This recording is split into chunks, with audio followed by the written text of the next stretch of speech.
The U.S. and Canada, best of friends, but even in the best of friendships, things can get complicated. And that's where KeatsConnelly comes in, enhancing your cross-border lifestyle.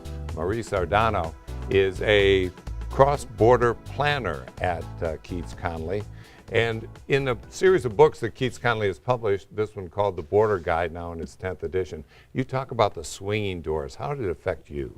Well, basically in 1986, I became I got a green card through my parents. So I came to live in the States, and in 1992, I became a U.S. citizen.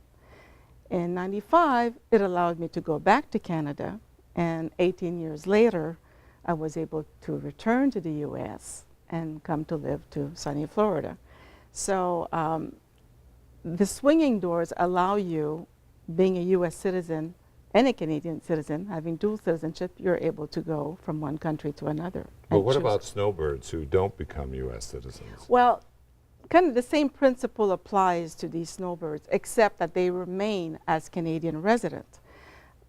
When they cross the border, they come down for the winter. They come down to spend maybe 4 or 5, sometimes 6 months, as long as they maintain their limit within 182 days in the U.S. There'll be no problem. Then they get to enjoy both sides of the border. How did KeatsConnelly help you? Well, it's been very difficult in Canada to find the proper advice.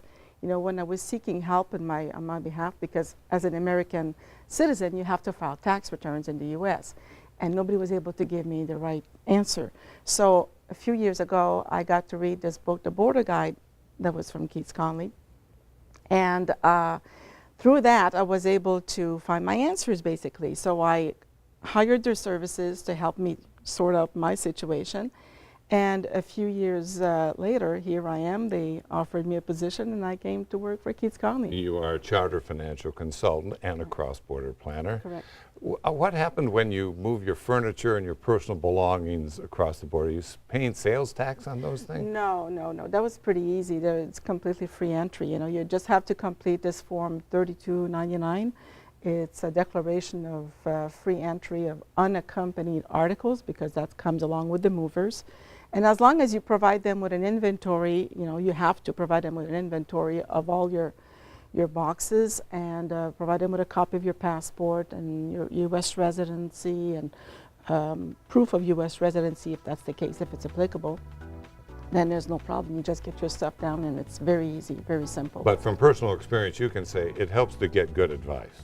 Absolutely, absolutely. Yes, I was not being very well advised in the past, you know, definitely. And that's where KeatsConnelly comes in. That's where this book, The Border Guide, comes in. You can find out more on our website, South Florida Homes and Lifestyles, finding out more about KeatsConnelly, enhancing your cross-border lifestyle. Marie Sardano, thanks for being here today. Thank you for having me.